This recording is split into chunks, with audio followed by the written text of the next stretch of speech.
Здравствуйте!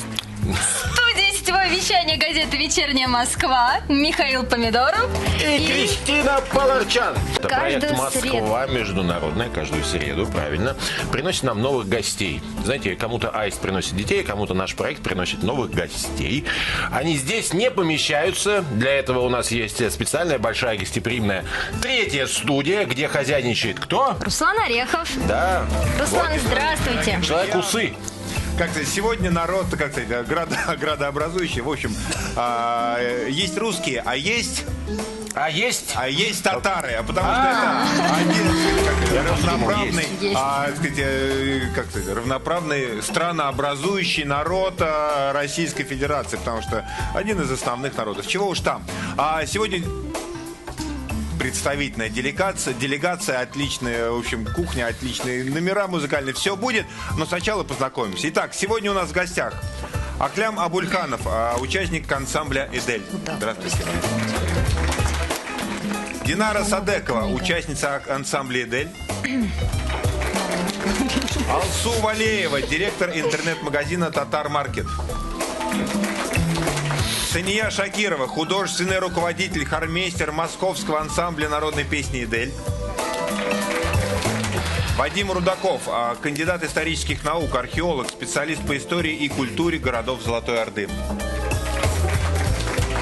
Азат Галямшин, ресторатор. Добрый вечер. Раис Самирханов, организатор татарских свадеб.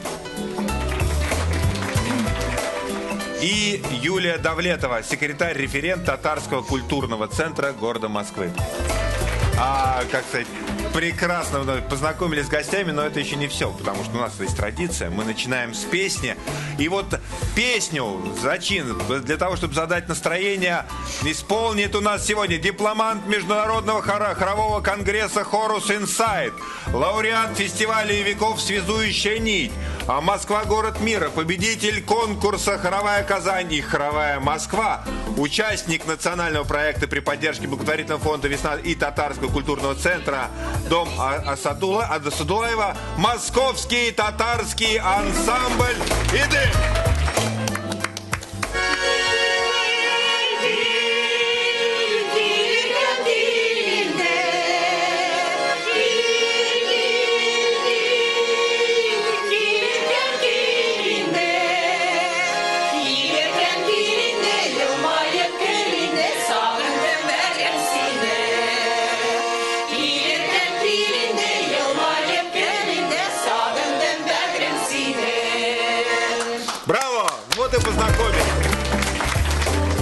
Спасибо, но мы еще услышим песни татары, это будет хорошо. Я вам обещаю, это будет что-то. Да, ловим вас на слове, уважаемый Руслан Арсенович. Мне, кстати, вот ваш разрез глаз вот прям как бы намекает.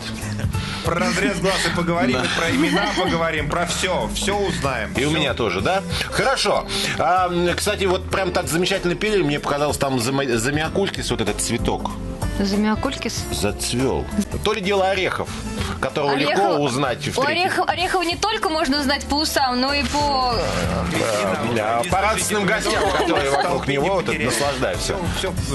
Вы, знаете как-то, вы украсите любую толпу. Но не о нас с вами речь, вот так вот сказать, о древнем, великом татарском народе.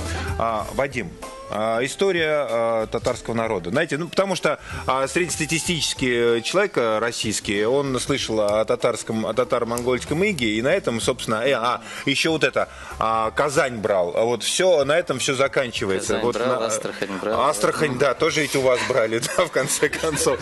Вот. Понятно. Пора просветить среднестатистического россиянина, москвича, пожалуйста. Постараюсь вкратце. Во-первых, пускай зрители не удивляются, что я Вадим Рудаков и сижу в тюбетейке. На самом деле я наполовину татарин, у меня и имя татарское есть, Ренат. Вот. А если говорить вкратце о происхождении татар, то это, конечно, отдельная большая тема, но происхождение очень сложное. Очень сложное. Дело в том, что вообще татары вторая по численности народность Российской Федерации. По переписи 2010 года примерно 5 миллионов 300 тысяч человек. Ну а в мире, наверное, количество приближается к 7 миллионам. Вот.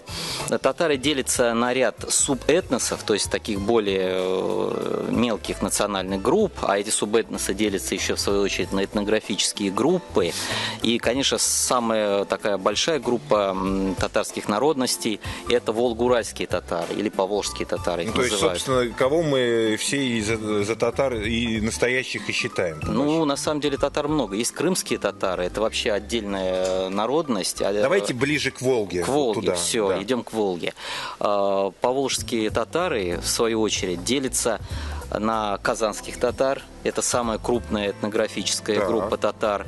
Происхождение у них ведется от разных племен и народностей, древних и средневековых. С одной стороны, это волжские булгары, тюркское племя, которое пришло на Волгу, ну, начиная там с 7 примерно века нашей эры и заселяли до более поздние времена. А волжские булгары, они смешались с живущими здесь финно-угорскими народностями, то есть предками современных Это марийцев. Верховье Волга, да? Средняя Волга. Кама, Волга, да, с предками марийцев, удмуртов, мордвы и так далее. Вот. Это казанские, а еще какие? И вторая по численности группа, о которой почти никто почему-то не знает, это мишари или мишарские татары. Первая буква? Мишари. Мещеряки их еще раньше называли. Это в основном западные районы Поволжья, но также это много живет в Татарстане, в Башкирии, в некоторых других областях Урала и Западной Сибири. Мещеряков происхождение тут более спорное, но, скорее всего, это тоже смесь финского племени Мещера, а также мордва, с пришлыми тюрками, то есть кыпчаками и половцами в первую очередь. К монгольскому нашествию современные татары фактически никакого отношения не имеют. И никаких претензий предъявлять вам Ну, не это, брали. понимаете, это название. Пришли монгольские войска в 13 веке, монголы, которых называли, между прочим, татарами, а, собственно, племя татары было почти целиком уничтожено Чингисханом. Но это название распространилось на все покоренные народы. И тех же половцев стали называть татарами. Тоже татарами. И волжских булгар постепенно тоже стали называть татарами. Русские, европейцы. Ну, тогда, знаете, подождите. Мы Сейчас, я наконец-то попытаюсь закроем эту тему. Нет, не закроем. Знаете, сколько уже 1000 лет не закрывали, и сейчас не закроем. Да. Дело в том, что толком нигде не объясняется, ни в учебниках истории, нигде, что названия народов и их происхождение вещи разные. И названия народов чаще всего случайные. Ну, даже Россию, ведь на европейских картах, и она Тартария она была всегда. вся... То есть мы все немножечко татары. Ну да, но По с крайней другой мере, стороны, с точки зрения европейцев. но с другой стороны, надо всегда исключить. Вот я всегда борюсь с мифом, который распространен, к сожалению, даже среди интеллигенции, что якобы во время татаро-монгольского нашествия, там существования Золотой Орды, русские смешались с татарами. И в каждом русском течет татарская кровь. Так. На самом деле в русских татарской и вообще тюркской крови течет совсем немного, очень мало. В русских преимущественно финно-угорская кровь, между прочим. Как это? Так. Сейчас это лишает нас чего-то. Вот, Да, казалось да. бы, Потом славянская. А вот тут а чего-то уже не хватает. Вот прям чувствую. Не во мне. переживайте, славяне тоже есть, язык славяне. славянский, да. И, между прочим, в основе тех же мишарских татар тоже лежат финно-угры. А знаете, вот у меня- на какой основе они близки, А вот, на знаете, финно-угрской. хорошо, это то есть вот через... Да, ладно, на но, знаете, у меня финно-угорской. вопрос такой. Вот мы нашли два субэтноса, узнали они казанский и мишарский. А может кто-то о себе сказать, он к какому субэтносу относится? Извините за это. Я могу, например, про себя сказать, что я из Татарстана именно, из города Набережные Челны. И, тем не менее, в Москву переехал уже 15 лет назад. И очень хорошо уживаюсь не только среди остальных татар, но и среди, в общем, Это среди хорошо, вот этих. но все-таки можете сказать, вы казанский или... Казанский, именно казанский. А еще какие, кто о себе знает что? Да-да-да, говорите, Я отношусь к мещерям. это микрофон. Да, я могу сказать, что я отношусь к мещерям. Я знаю это, всегда знала, и родители нам об этом говорили. И, в общем-то, на самом деле ничем от татар не отличаемся и никогда не отличали. Ну, по крайней мере, словами ничем от татар не отличаемся, уже есть какая-то маленькая граница. От казанских татар, от общности татар. То есть мы никогда себя не называли, что мы вот только мещари, и мы не татары. Я всегда с детства говорила, ходила в детский садик и говорила, я татарка. Хорошо. Динара, сейчас, извините. Да, я тоже отношусь На себя микрофон к мещерским татарам. И хотела сказать, что, наверное, главное отличие вот, да, от казанских, допустим, татар, это именно разговорный татарский язык. То есть классический, да, литературный татарский язык у нас один, а вот диалектов их достаточно много. Вот, и мещерский диалект, он имеет тоже свои особенности. Вот этим, собственно, мы и отличаемся. Что еще? Знаете, мне сейчас, да, вы? Я хотел бы добавить просто, что на самом деле литературный татарский язык создавался в основе на казанском диалекте, но с особенностями также мещерского диалекта. Ну а разговорные диалекты, соответственно, естественно, отличаются. Ага. Хорошо, ну вот, знаете, у меня вопрос еще, Раиса, вы? Я отношусь к мещерякам. Слушайте, большинство получается, или казанские... А вы знаете, в Москве очень много татар из Нижегородской области, из Пензенской области в количественном отношении, поскольку Нижний Новгород с Москвой очень близко, расстояние 600 километров. 2 раза ближе, чем Казань. Да, ближе гораздо. Вот. Но я хотел бы сказать еще такую вещь. Кстати, вот половцы на Руси – это люди поля. А у тюрков кипчаки, это пишет Алжас Сулейменов, и кипачак – это род 2 ножа.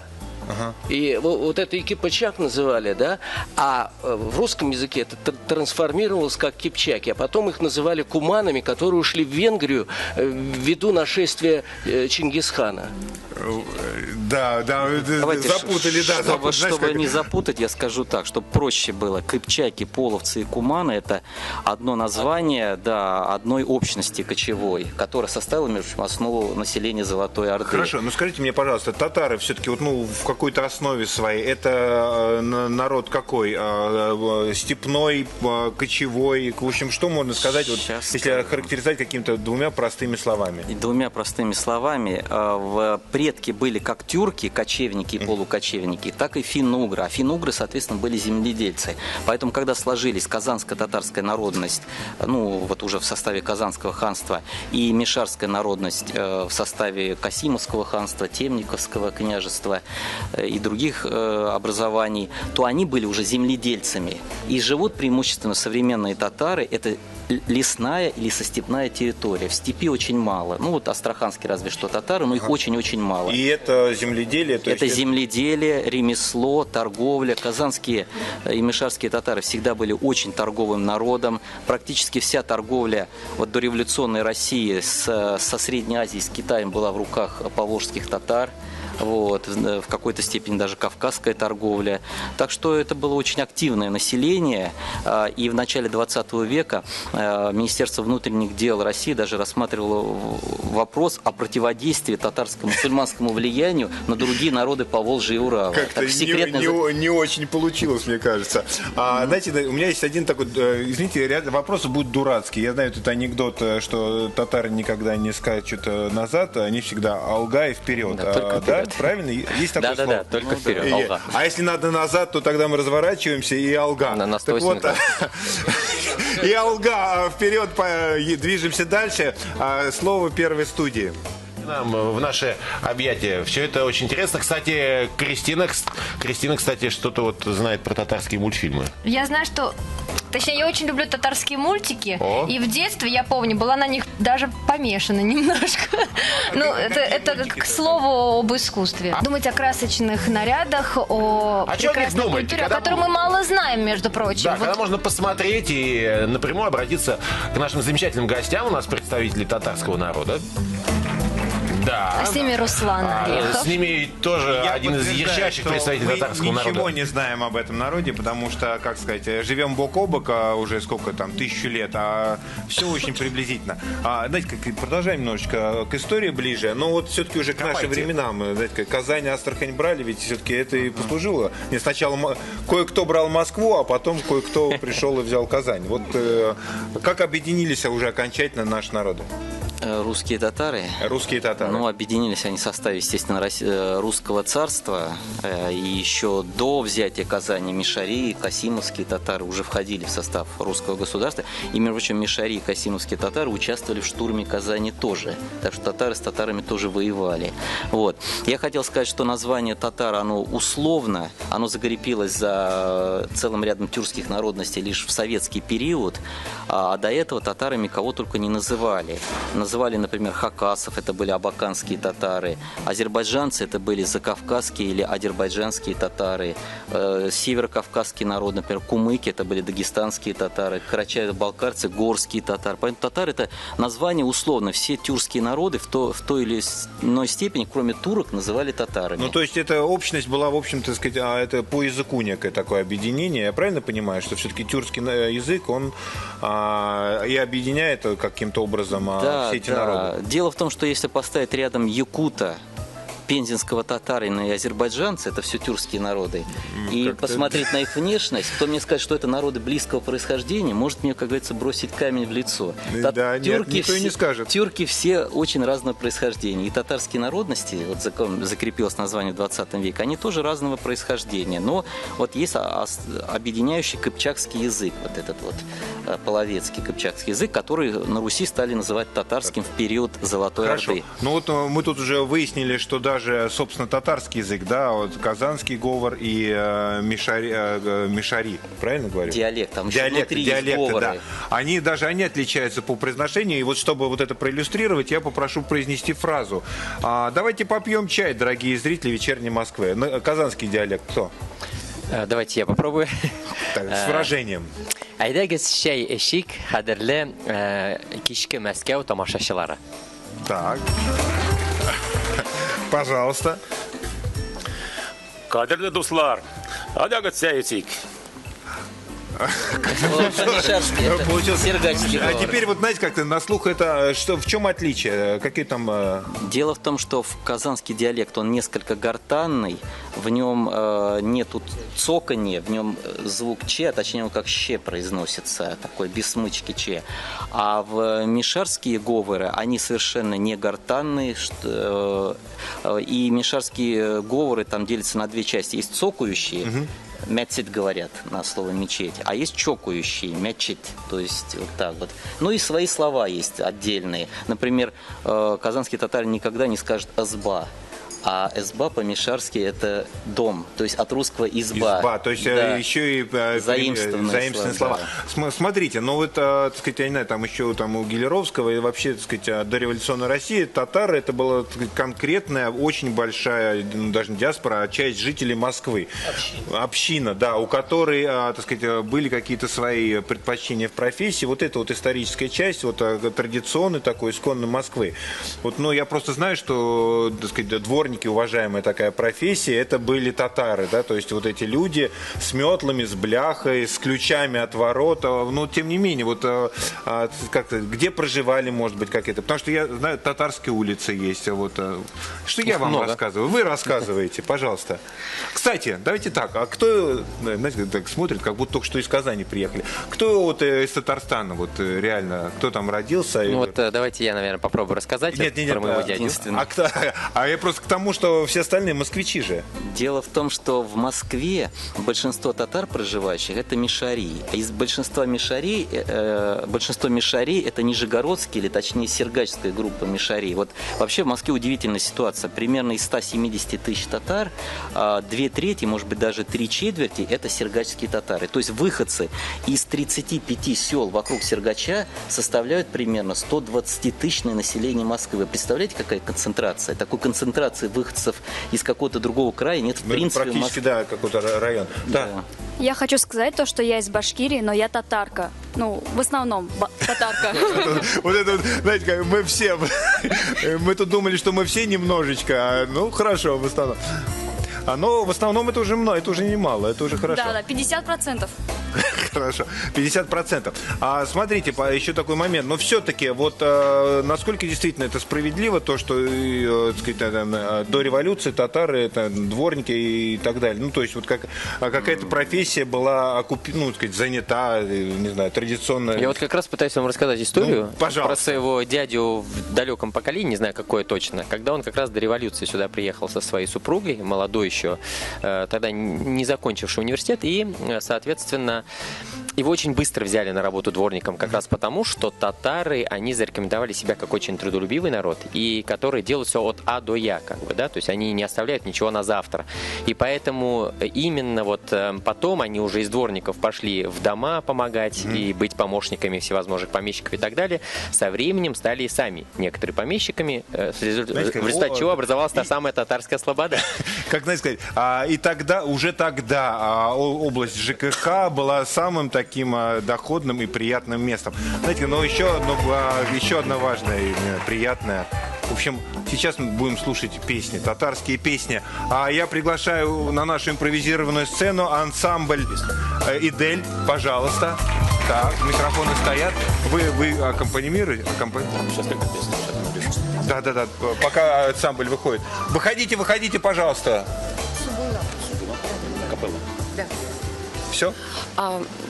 Значит, пока выходит ансамбль, я хочу немножко сказать, что мы сейчас споем произведение, которое исполняется без сопровождения. Оно обычно по-научному говорится акапелла. Без сопровождения. Ансамбль «Идель» споет татарскую народную старинную песню, ну, фрагмент старинной татарской песни «Субуйлап» вдоль реки. И я буду ими дирижировать. Пожалуйста.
Браво! Спасибо большое. Ансамбль «Идель». Вот это... Вы знаете, у нас возник вопрос здесь у всех, причем сразу. Серафим пишет: сразу представляю монаха на горе, практикующего кунг-фу. Возвращайтесь, вам отвечать. А ты какой стиль? У тебя длинный кулак. Да? Вот, мы сразу подумали, что, допустим, если сейчас показывать картинку какой-нибудь китайской реки, рыбаки, рисовые поля, очень все похоже. Очень похоже. Подумайте об этом, пожалуйста. Почему так получается? Был вопрос, да, почему... Почему на Китай так похоже все? Повеяло. Ну, это вопрос к специалистам. Пожалуйста, Сания, вам. Ну вот вы правильно заметили, почему так похоже. Не только на Китай, на Вьетнам, на Корею и так далее, потому что основу традиционного музыкального наследия составляет песенный фольклор на основе ангеметонной монодии. Это вот так вот, собственно говоря. Уже, да. Ангеметонная монодия, я вам сейчас вас успокою и расскажу, что это такое. Монодия – это пение одноголосное. И, ну, конечно, оно сначала было вот таким акапельным, без сопровождения, как вы сейчас сейчас услышали.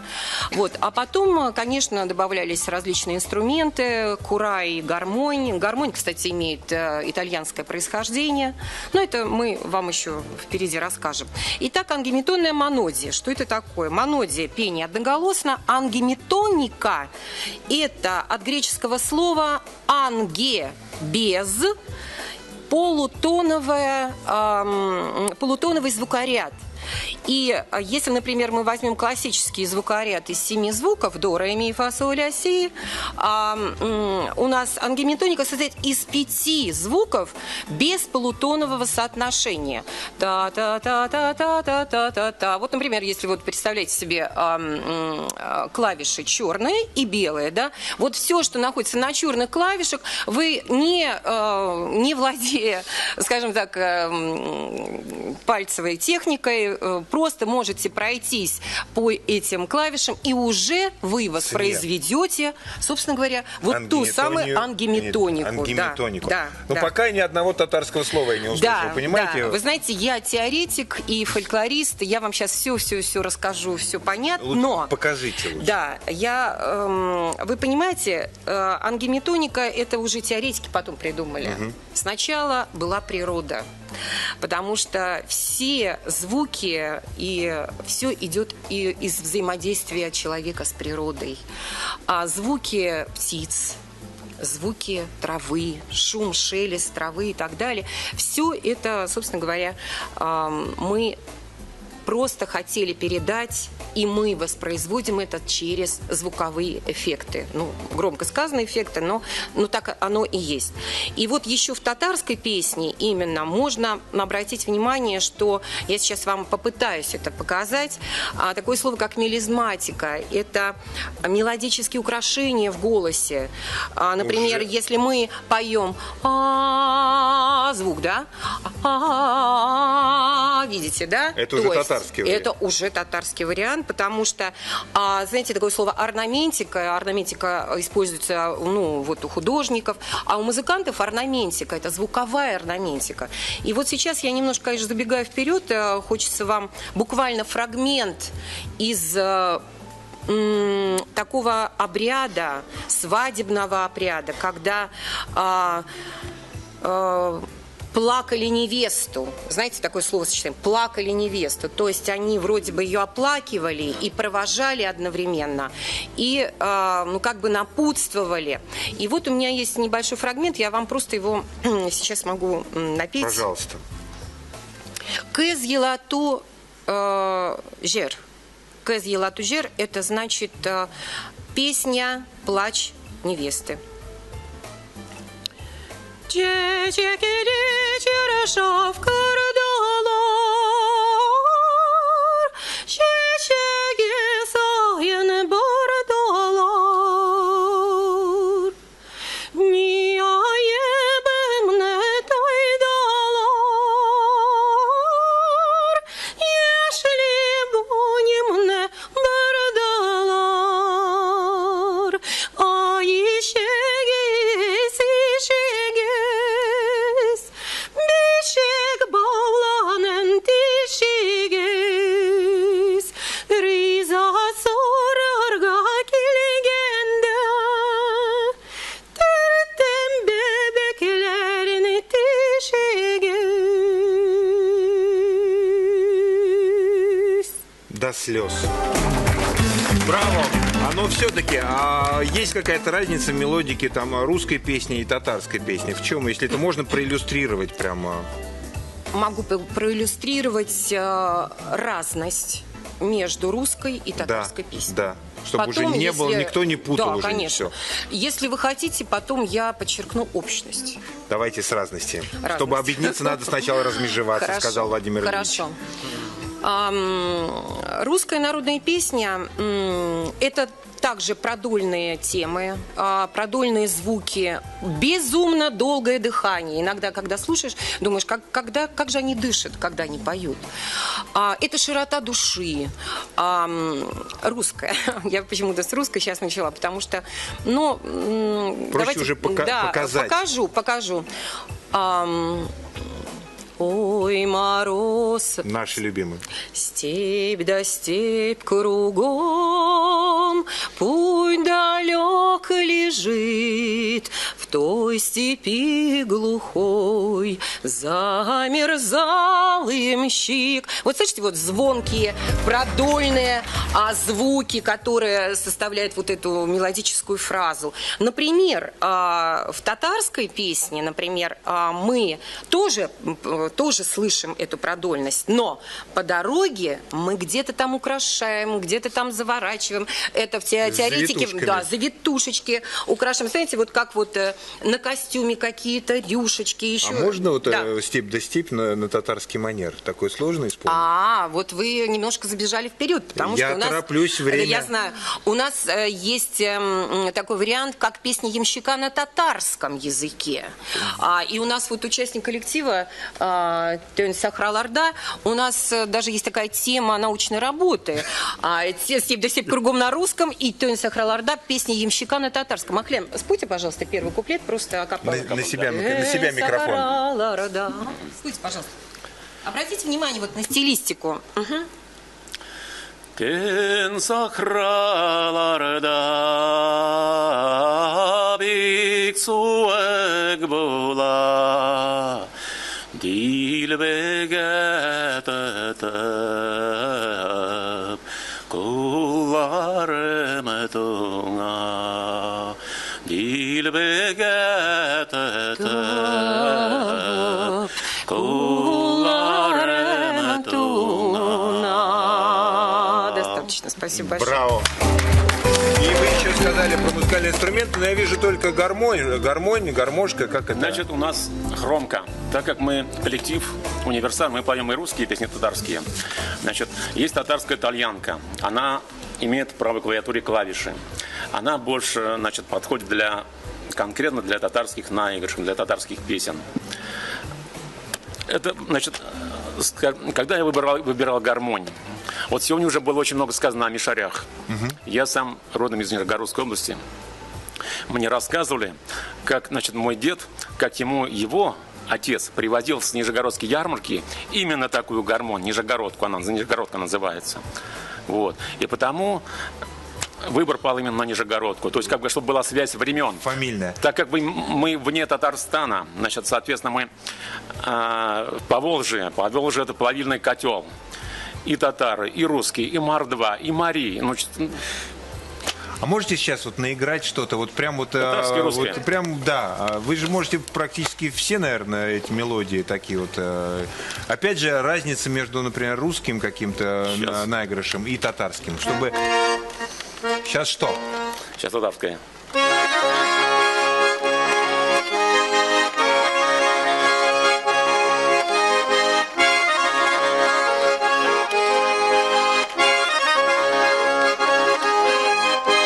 Татарский. А можете, чтобы сразу сравнение, русский?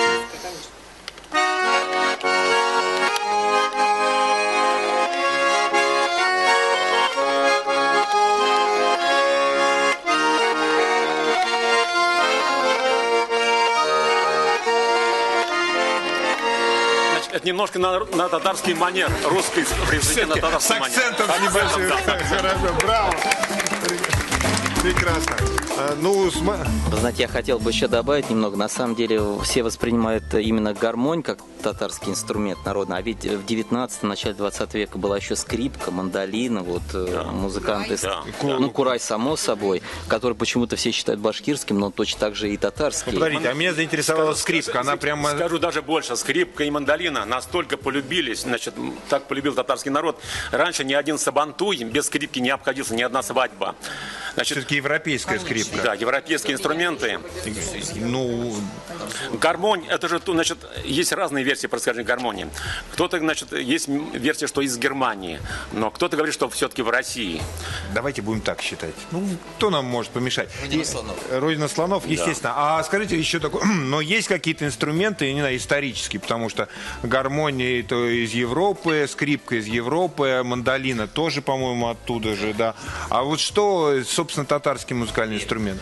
Разновидность гармонии тальян. разновидность гармонии, Да. это тальянка. Правая сторона. Именно клавиш. татарское Клавишное направление, да, именно Да. клавишное, именно по тому самому звукоряду из 5 звуков.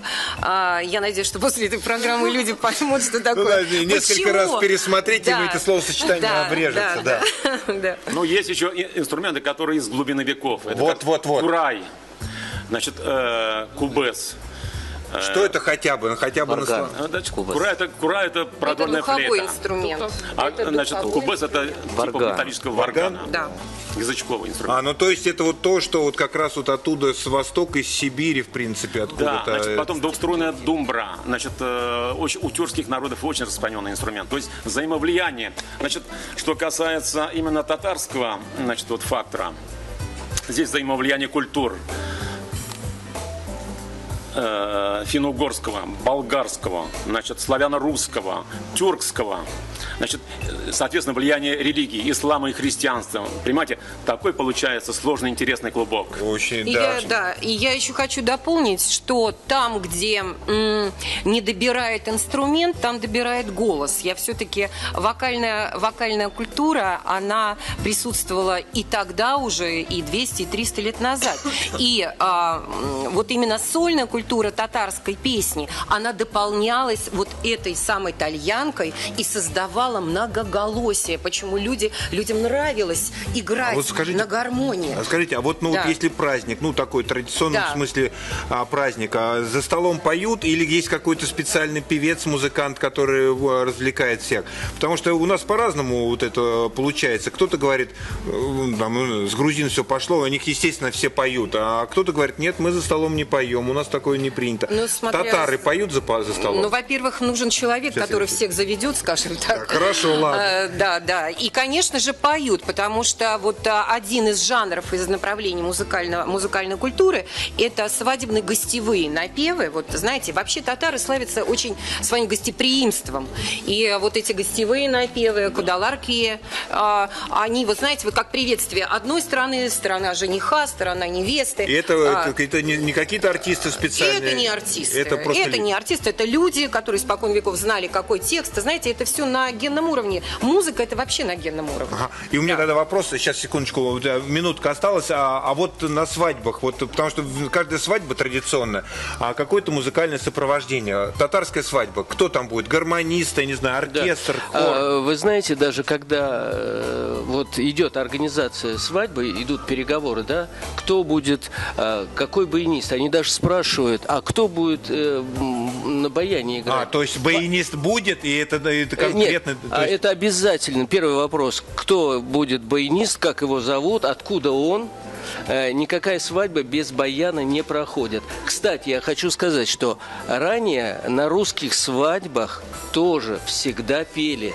Да. А сейчас почему-то они считают, что если баянист на свадьбе, значит это деревенская свадьба. Но у татар это осталось. Спасибо. То есть баянист обязателен. Баянист обязательно. Помидоров. Согласен. Пусть будет даже 2. А бывает, чтобы женщина была баянист еще? Бывает. Думаю, да. Вот, давайте вот мне такой вариант. Тебе Одну баяниста, женщину-баянистку да. и 2 баянистов. Хорошо. И запасной, конечно, баян, потому что один обязательно порвут. Идеальная троица. Спасибо. Знаете, когда гости хорошие, то не жалко им отдать Что? все. Отдать то, чего в своем доме не знаешь. Знаешь, как в сказке раньше Сказочки. было? Давайте, мы здесь как в сказке и живем. Смотрите, как сказать, Москва татарский город. Чего уж там, приходили финны, финно-угорцы, всякие марийцы и коми, говорили, что это их город. А я могу сказать, что такой же их, как и татарский. Как живут татары в современной Москве? Юлия. Хорошо живем.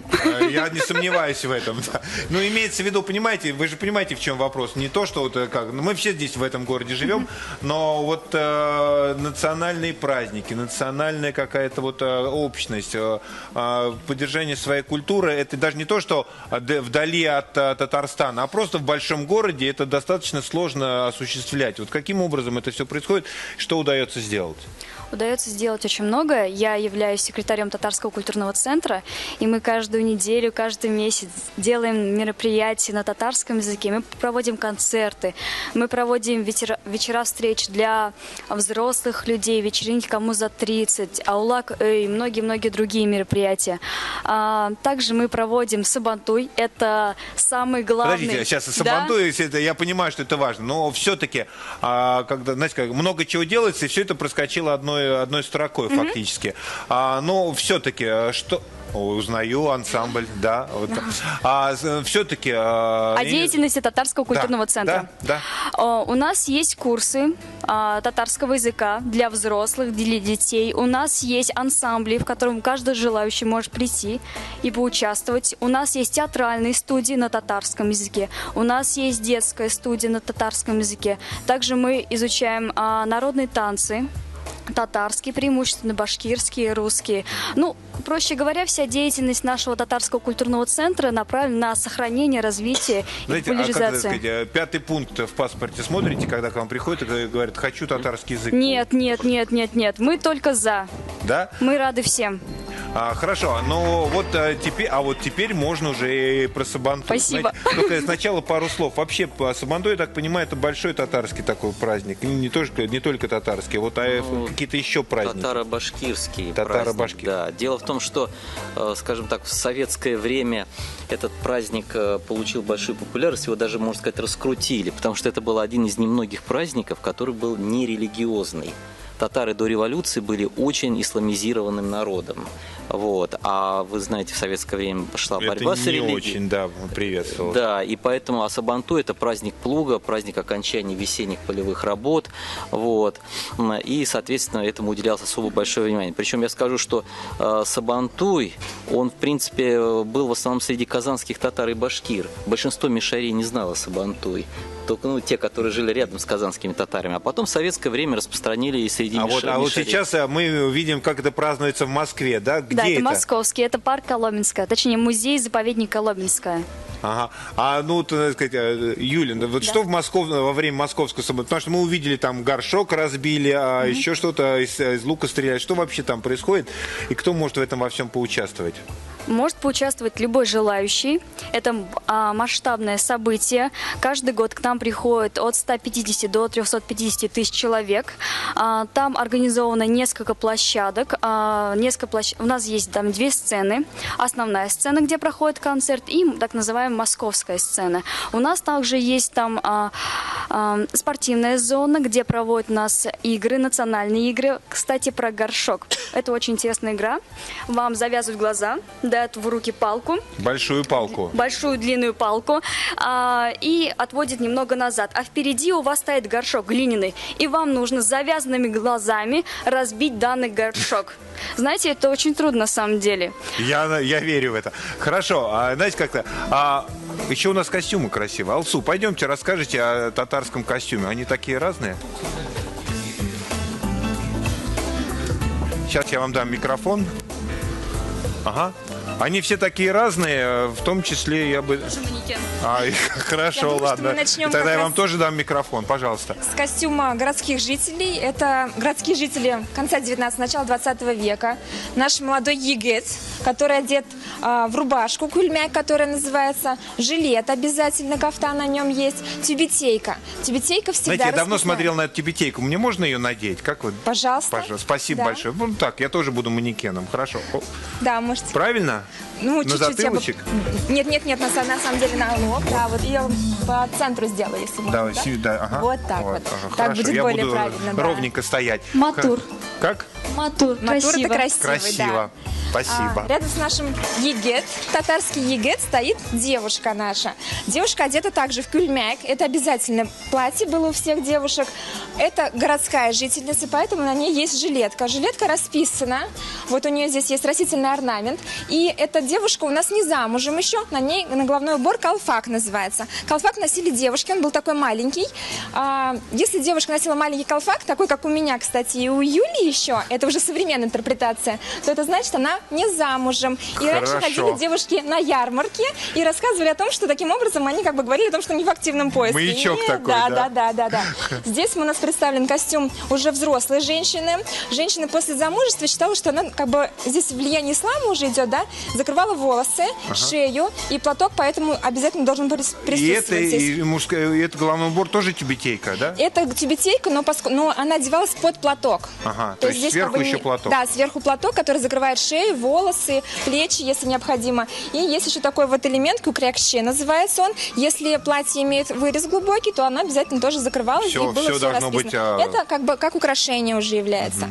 Далее мы видим у нас девушка-простолюдинка. Так, лучше с этой стороны уже стоять, чтобы вас было видно. Ага. Да, девушка-простолюдинка, ситцевое платье и выходите, пусть расписной передник. Да, кстати, по поводу обуви хотела еще отдельно сказать. Это кожевенная обувь из кожи. Она сделана по технологии кожаная мозаика, казанский шов. Вот если вы посмотрите, у меня и у Юли это уже современная обувь. Подождите, такая. Мозаика, то есть это из кусочков сшито? Это из кусочков сшито, и каждый вот этот вот элемент, фрагмент, он сшит казанским швом. Этот шов не расходится. Наши бабушки носили, и до наших времен дошла эта обувь, с ней ничего не случается. Плюс кожаная подошва, и у этих, и у наших тоже современная, тоже кожаная подошва у всех. Хорошо.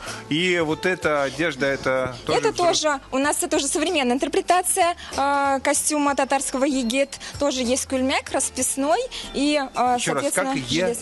Егет? Егет – это молодой человек. Так, хорошо. А вот расписной что вы сказали? Расписной кульмяк. Это платье. Кульмяк. Кульмяк платье или рубашка. Более правильно будет сказать рубашка. А если мы говорим уже о современности, то вот на мне и на Юле мы видим это свитшот. Такие свитшоты в микрофон только говорите, свитшот. Свитшот разрабатывает московская дизайн-студия татарского дизайна. Они рисуют татарский орнамент, татарский дизайн и вот воплощают их в современной одежде. За 30 секунд можно объяснить, что татарского в этих орнаментах? Растительный орнамент здесь присутствует. И можно посмотреть, как бы здесь отследить татарские мотивы. Вот этот тюльпанчик обязательно должен присутствовать здесь. Покажи тюльпанчик. Вот тюльпанчик, вот да. Тюльпанчик. У нас одинаковый. Здесь называется как бы этот орнамент цветок сюмбике. У Юлии он черный цветок сюмбике, а у меня он в классическом стиле. Где цветок сюмбике? Вообще этот орнамент весь называется... весь целиком? Да. Та самая принцесса, которая...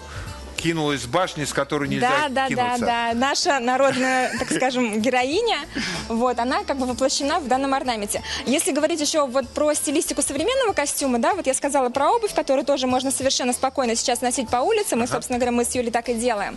Вот, и как бы главную роль сейчас еще играют аксессуары. Мы все это любим, да, мы все это знаем. И вот я хотела показать еще чехол на сотовый телефон. Настоящий татарский чехол для айфона. Да, у нас как бы... Хорошо. Спасибо большое. Красиво, замечательно. Так бы и оставил вас тут стоять для украшения. Но лучше вернемся. Помидоров? У нас вопросы. Давайте задавайте ваши вопросы. Вопросы.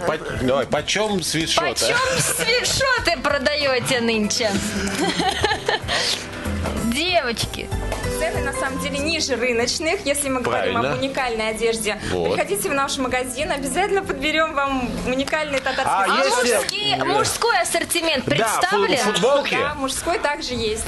Вы можете рубашки сделать вот вместо вот этого вот такое, чтобы как у вас веселье было? Все. А вот на заказ, например, мне кофточку татарским узором украсить можете? Можем. Адрес, продолжайте. Адрес, пожалуйста. Где это? Как найти магазин ваш? Малый Татарский переулок, дом 8. Отлично. И, девочки, а вот скажите, вы сами вот в этих шапочках ваших ходите? Логично. По улице? Ну, по улице я хожу только в соседние магазины, когда работаю. Я же говорил. Ну, на самом деле все удивляются, приятно смотрят, улыбаются, татары узнают своих. Это на самом деле очень мне приятно. А на праздники, на татарские, которые проходят в Москве, мы обязательно так одеваемся. Вот скажите мне, пожалуйста, вот у меня такая нарядная тюбетейка, а вот нарядная тюбетейка. Они, кстати, совсем все разные. А Ахляма, она такая скромная такая. Почему? Это у нас концерт. Это у нас концертный вариант. То есть такая сдержанная, да? Да, Я хотел сказать, Да. Алсу, я перебил. Дело в том, что на самом деле вот те тюбетейки, которые на нас, еще каляпюш их называют, это в основном вот уже, скажем так, распространились они с конца 19 века. Это фактически такой, знаете, усеченный вариант фески получается. А если вы посмотрите старинные изображения, старинные фотографии, гравюры и так далее, татар 19 начала 20 века, там тюбетейки были в основном другие. Какие? Они были низкие, полукруглые, надевались на макушку, вот да, полукруглые. И часто их носили под зимними шапками и так далее. Все течет, все изменяется, Да. даже тюбетейки. А мы переходим в первую студию. Обязательно вернемся к теме тюбетейка. Почему Спасибо они большое. вдруг стали модернизированы и изменились? У нас в гостях, вернее, уже у них в гостях Руслан Орехов. Это точно. Сросся с тюбетейкой. Ну как, Красавец. приходится, знаете, как сидеть ровненько, потому что, чтобы она никуда Осадочка, не да, уехала. сразу? Спадает, да? Ну так, немножечко. Дисциплинирует. Дисциплинирует, да. Осанка вырабатывается сразу. А у нас сейчас любимая наша тема — свадьбы, отношения в семье. И вот этот вот вопрос, который мы всегда хотим... Пожалуйста. Знаете, как-то начнем со знакомства. Ну, традиционно, как это вот было принято, может быть, и отчасти и сейчас принято. Да. Кто кого выбирает, кто как знакомится. Пожалуйста. Да. Ну, вообще сейчас стали знакомиться по интернету, молодежь. Это понятно. Да. Вот, что вызывает некоторое опасение. А раньше, конечно, знакомились, знали родителей, чем они занимаются, что это за род и вообще их влияние в жизни. Ну, понимаете, а общины. кто, так сказать, подбирал пары? Не знаю, там, Обычно родители невесты, родители жениха. Я могу про себя рассказать. Да. Мне пару нашла моя бабушка. В общем, она мне дала телефон. И говорит, вот тебе телефон девушек. все-таки- Я москвич. Ага, Вот. микрофон. И я таким образом, значит, знакомился и выбирал себе девушку. То есть их еще было несколько? Это хорошо. Это бабушка еще, да, дала выбор, да? Нет, бабушка проявила такую инициативу.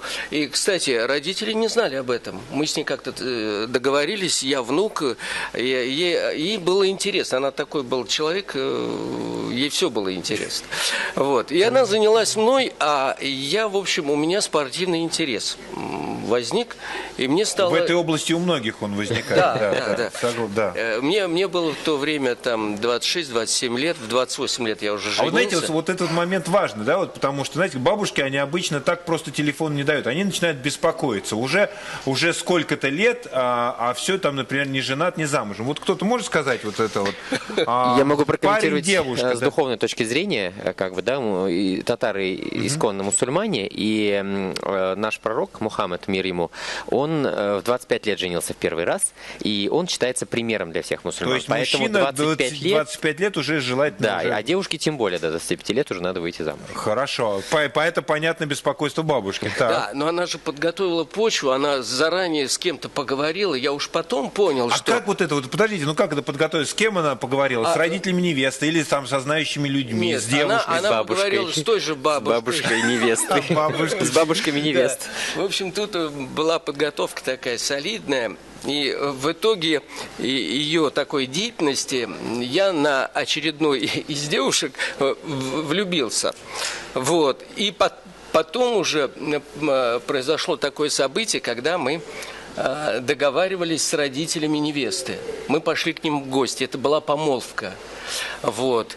И во время этого события там шел разговор, ну, как бы речь шла о Колыме. Угу. Махр, так называемый. Да, махр, так называемый махр. Махр – это когда жених готовит подарок невесте. Он не платит за невесту, а... Но это для невесты, это не все. Для невесты, и даже если вдруг, не дай бог, их семья разойдется, этот подарок всегда остается невесте и обеспечивает ей житье на 1-2 А вот месяца. может быть решение, это может повлиять на согласие там невесты или семьи, если там махр недостаточно весом, например? Наверное, может. Почему? Потому что, как я уже сказал, 1-2 месяца минимум она должна на это быть способной прожить в случае, если вдруг произойдет какой-то... И вот тогда все-таки, завершая эту историю, да. Насколько вы были свободны вот в выборе? То есть, ну, бабушке все... Да. Бабушки все договорились, а вот все-таки вы выбираете. И вот, Да, я был вот на самом деле было мое преимущество, я был свободен в выборе. Мне легче, я мужчина. А девушки? Девушки сложнее. Потому что я вот честно скажу, Юля у меня было сидит и радуется, что сейчас решить немножко по-другому. Да? Было где-то 10 кандидатур. Братья надо мной смеялись. Потому что они, когда узнали, говорят, ты чего, ты как? Ну, мы совершенно разные люди, по-разному подходили, я имею в виду братьев. Вот. И когда шел сговор, сторона невесты назвала сумму. Вот. И пошел торг. А это вы или все-таки уже Нет, это родители да? в моем присутствии. Я где-то был обижен на отца, что торг идет. Вот. Но поскольку мне отступать некуда, я выбрал, и я, как бы не хотел уже другого варианта. Вот. В итоге они сговорились на сумме. Вот. Для меня это была, я вам скажу, полугодичная зарплата. Мне надо было полгода работать, чтобы... То есть это серьезно, это весомо. Это весомая сумма. Но я хочу сказать, что я никак подошел. Я заработал. То есть я эту сумму накопил. Я знал, что мне нужно жениться. Это еще до этого начали? До этого, да. У меня уже сидело это в голове. И я думал, что мне нужно жениться на татарке. Там так просто не там понятно, без денег не подходи. Это... Хорошо, Раис, а теперь все-таки знаете, как с профессиональной точки зрения правильная, может быть, даже, правильная татарская свадьба. Между прочим, свадьбе предшествует, как я говорил, помолвка, сватовство, сговор, да. Потом идет никах. До свадьбы это обязательный муссульманский религиозный обряд бракосочетания. Когда мулла, он читает специальную молитву и дает духовные и практические наставления. Кстати, немножко дополню. Именно во время никаха у невесты еще раз есть шанс сказать, что она не согласна с махром. И вообще, то есть сказать нет, она не может, но может сказать, можно добавить. Да. Довольна ли она? Довольна ли она этим размером махра, да. И спрашивает во время никаха. И 3 раза она должна повторить при свидетеле, что она довольна и что она согласна выйти замуж. Все ситуации, когда нет, недовольна. А вы знаете, на самом деле в деревнях в более ранние периоды девушки ничего не говорили, они молчали, и это значило тоже согласие. Из скромности. Все-таки молчание, согласие, это понятно, не согласие я представить не могу. Если она обиделась? Что? Обиделась. Обиделась. А девушку трудно обидеть? Насколько татарские девушки обидчивые? Я сейчас смотрю на девушек. Вроде нет. Хорошо. Все-таки к свадьбе. Давайте. Да. Закончился никах, и где-то через неделю, проходит свадьба, или на следующий день. Невесту встречает мама жениха с медом, маслом. Стелют ей подушку под ноги. Она должна встать на эту подушку. Тут имеется в виду, приходя в дом жениха, невеста должна с легкой ногой прийти туда, чтобы ее поступь была такая легкая, ее там не было ни слышно, ни видно. Давайте, у нас есть ролик, номер 4. Давайте его посмотрим, если вы прокомментируете заодно. Ой, красиво как. Тут одно ради этого можно жениться. Но я понимаю, что это все-таки некая такая... Тут стоит добавить, что есть ряд обрядов, которые пришли к татарам уже в более такой советский период, вне духовный.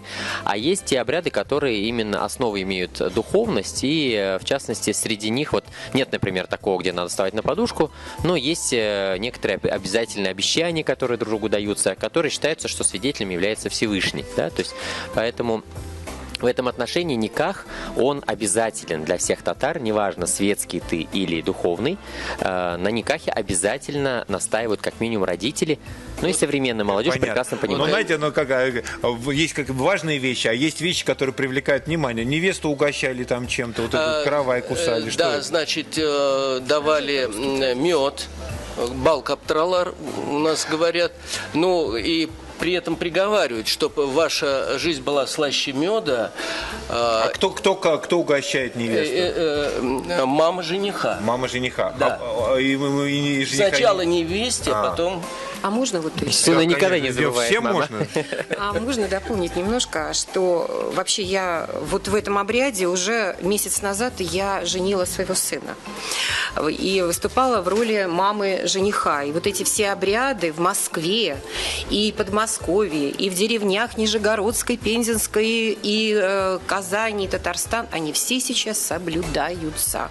И вы знаете, это так важно, потому что наши дети, они должны соблюдать и те традиции, которые мы соблюдали когда-то. И вот тот самый момент, когда мама жениха дает жениху и невесте мед, вот этот обряд уж везде, во всех, и Поволжье, и Татарстан, и так далее. Но есть такие деревни, когда вот эта самая чаша, из которой дают мед, ее потом разбивают. Вот вы можете, вот, скажем так, вот отметить, что это разбивают. Хорошо. Это, а кто-то не разбивает. Опять-таки, разные направления обряда. Это ладно. У нас есть еще, так сказать, минутка, да. И вот все-таки самые важные какие-то моменты свадьбы.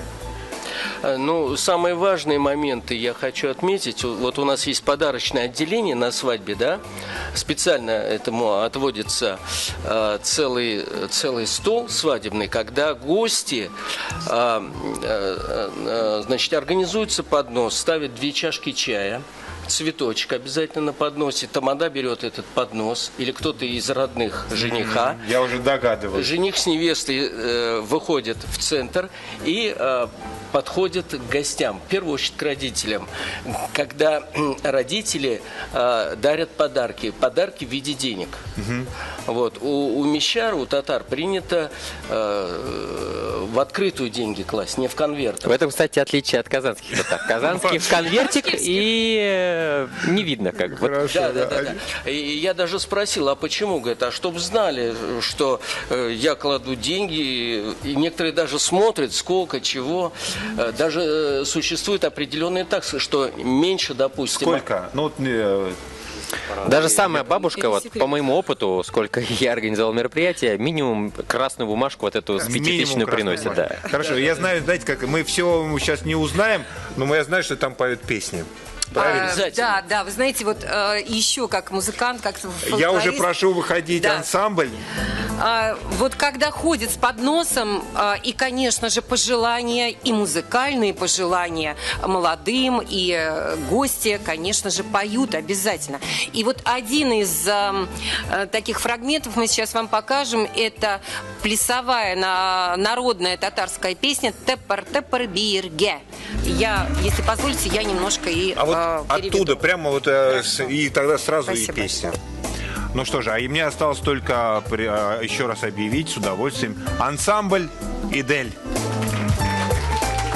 А мне подсказывают, это Волга означает. «Тепар-тепар бирге», татарская народная песня, татар халык жире, говорит о том, чтобы очень весело танцевать и плясать, нужны крепкие полы, а на полах должны стоять крепкие столы. На столах должны находиться прекрасные кушанья, явства. Чтобы кушать эти явства, должны быть красивые чаши, золотые, серебряные. А чтобы кушать из этих чаш, должны быть золотые ложки. А чтобы кто же должен держать эти золотые ложки? Ну, конечно же, красавицы, девушки. Ну и напротив этих девушек должны сидеть красавцы, молодые, юноши. Вот об этом мы, собственно говоря, сейчас и споем.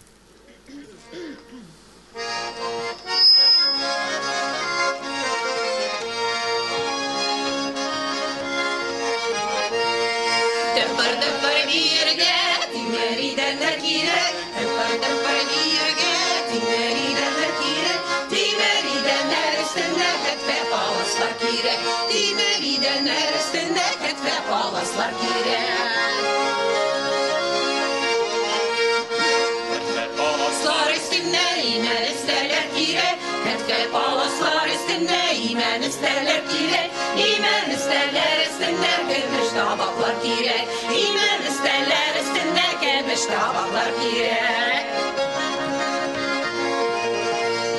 Girmiş tabaklar içinde kırmacıymışlar kirek. Girmiş tabaklar içinde kırmacıymışlar kirek.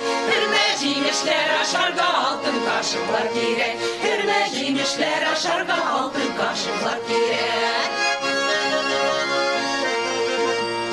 Altın kaşıklar tutarga kara kaşlı kız kirek. Altın kaşıklar tutarga kara kaşlı kız kirek. Kara kaşlı kız karşına bakır yigitler kirek. Kara kaşlı kız karşına bakır yigitler kirek. Браво! Да, мы даже не успели растанцеваться. Мы рассчитывали, что куплетов 56 хотя бы будет. Ничего, петь будут это еще. Михаил, не теряем темп. Наши гости, представители татарского народа и Руслан Орехов. Мы сейчас узнаем. Мне кажется, они едят уже. Я уверена, они едят, танцуют и едят. И все это делают одновременно. А, кстати, как вот в татарской традиции? Сначала нужно поесть. Или сначала потанцевать? выгулять аппетит. Да? Нагулять. Нагулять. А тоже как лучше, нагулять или выгулять? Выгулять. Вообще нагулять это не очень хорошо. Выгуливают, когда поели уже. Вот тогда уже можно его выгулить. Выгуливают это когда один другого куда-то приглашает. Я приглашаю тебя сейчас в третью студию, а нас там уже ждут. Вас тут ждут, да, уже хочется покушать, да. Знаете, как вам хорошо там. Вам не пора ли? А нам пахнет. И пахнет очень вкусно. Так, торжественно. Вот этот момент должен быть торжественным. Внимание, татарская кухня. Пожалуйста. Еще раз добрый вечер.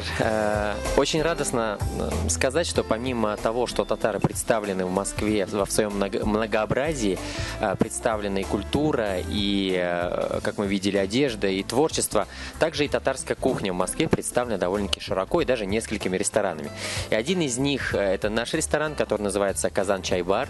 Он многие годы, 6 лет радовал татар и наших гостей города сперва на Владыкино, потом переехал... Главное, сейчас где? На Биберево, огромный, 1000 метров, 5 залов. Это прям с помидоровым рядом. И еще один открывается, соответственно, в культурном центре, о котором говорила Юлия, буквально со дня на день. То есть мы будем и в центре. Что очень важно для татарской кухни? Как вы видите, на наших столах сегодня... Нам надо по порядку. Да, можно даже вот показывать. На наших столах сегодня традиционная татарская выпечка. В данном случае в кадре перемеш, его перемец называют наши мишары. Я вообще могу не сказать, важно, как они для называют. наших зрителей я могу Суть сказать, в том, что это перемеш, либо... пахнет как беляш. Да, почти та же суть, то есть это либо жареный, либо печеный пирожок, внутри которого находится фарш. Ну и для сочности еще часто добавляют бульон куриный, либо говяжий. Он там внутри?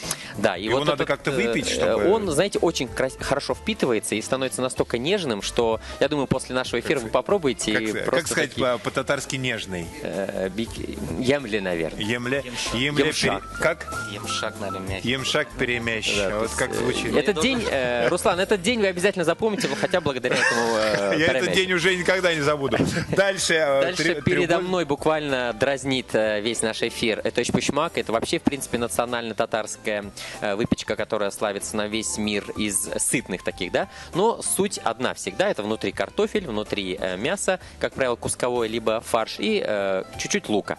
Ни в коем случае не надо путать с самсой, где в основном только мясо и лук. Здесь обязательно присутствует картошка. Не обижать, знаете, да, вот этими сравнениями. Шпишмак, треугольник, он переводится с татарского, он обязательно бывает вот такой треугольный, обязательно, как правило, вот с такими красивыми узорами. Вот. Рядом с вами вас дразнит это, собственно говоря, чак-чак, другое татарское лакомство, которое известно на весь мир. Вы знаете, вот сейчас я вижу в московских супермаркетах продают чак-чак пиву, это не тот чак-чак абсолютно. Все-таки чак-чак, он и традиционное сладкое татарское лакомство, которое состоит из протертого теста с медом или с сиропом таким сахарным. Я думаю, что вы его сейчас оценили. Ну и вот исконно деревенское такое сладкое блюдо, куштале называется. Прямой перевод это, конечно, язык птички, но на самом деле прямой перевод нельзя слушать. Все-таки это слоеные такие изделия, которые, как правило, посыпаны сахарной пудрой и всегда, особенно для взрослого населения, были актуальны, потому что они очень мягкие, их не надо жевать. жевать, прям запиваешь чаем и до эфира я уже, да, жевать действительно не надо. Раз, но самое, так, наверное... съешь много, а ведь как худеть тогда? Вот как раз, понимаете, вот эти блюда, я как раз вам хотел рассказать про фирменное блюдо Казан-чай-бара нашего ресторана. Давайте. Оно называется казан-кебаб. То есть казан-казган даже, если правильно говорить. Если переводить, опять же, на русский, это означает раскаленный казан. У нас, по-моему, есть видео. Да, такое. может быть видео, может быть да, фото. Пожалуйста. И суть этого блюда как раз небольшой уход. Вот его как раз фотография очень аппетитная. То есть это уже вот прям это сервировано, прям так это подается. Сервированное фирменное наше блюдо, да. Суть заключается в том, что, конечно же, в основе, как всегда, картофель и мясо, но при этом там болгарский перец, помидоры и очень много свежей зелени и некоторых приправ. Все это жарится 30 минут на раскаленном казане, вследствие чего мы получаем невероятное блюдо.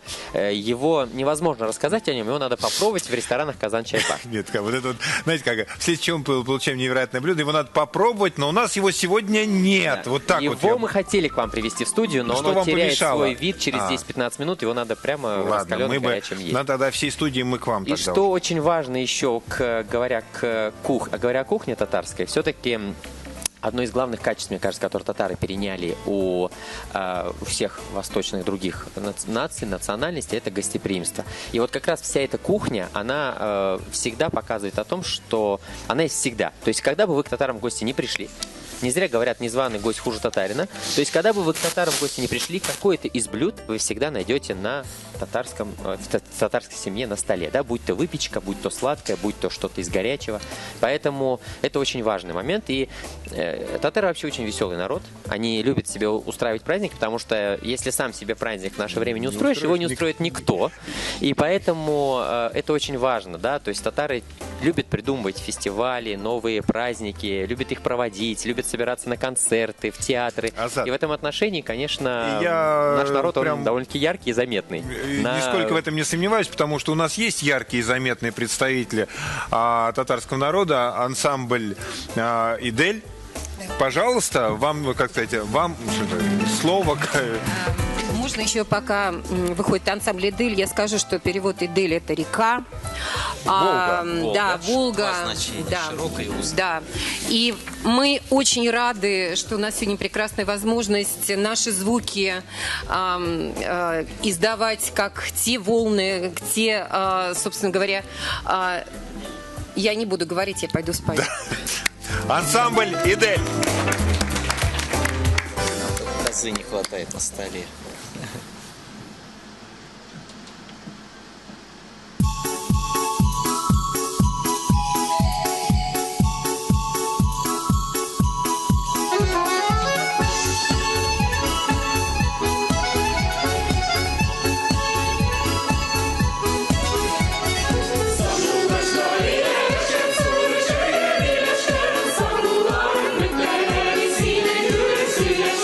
Ey Allah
Ну что же, я должен представить всех наших сегодняшних гостей.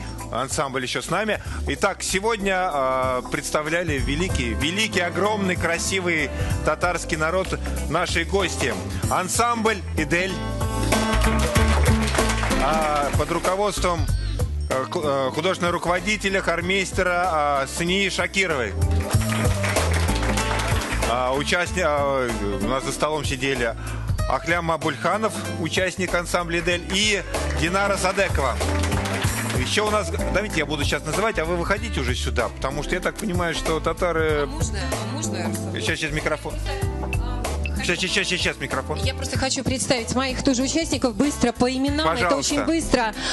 Гюзель, Наиля, Наджия, Алия, Динара, вы уже ее знаете. Ахлям, Сания, Фавзия, Семигулла и Нурджихан. Все, теперь мы все со всеми познакомились. А я представляю дальше наших гостей. Итак, сегодня у нас еще в гостях были Алсу Валеева, директор интернет-магазина «Татар Маркет». Выходите, сейчас будем плясать. Вадим Рудаков, кандидат исторических наук, археолог, специалист по истории и культуре Золотой Орды. Азат Галямшин, ресторатор, организатор халяль мероприятий. Раис Самирханов, организатор татарских свадеб. И Юлия Давлетова, секретарь-референт Татарского культурного центра Москвы. Ну что же, а теперь песня.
Зажигательно. Так бы прямо и шел бы, да, так бы всю ночь бы и танцевал. Подождите, не уходите, мы сейчас к вам придем.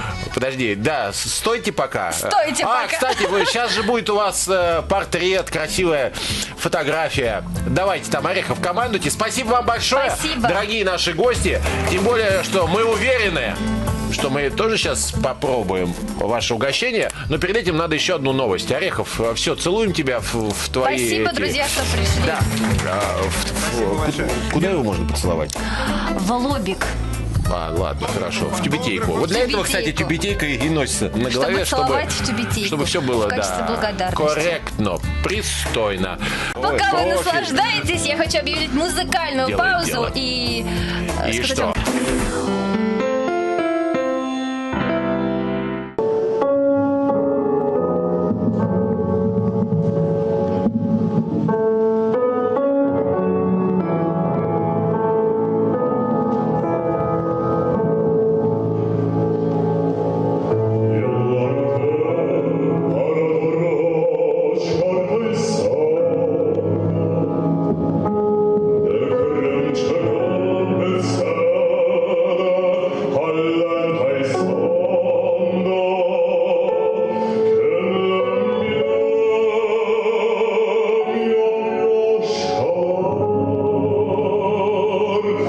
Carcayma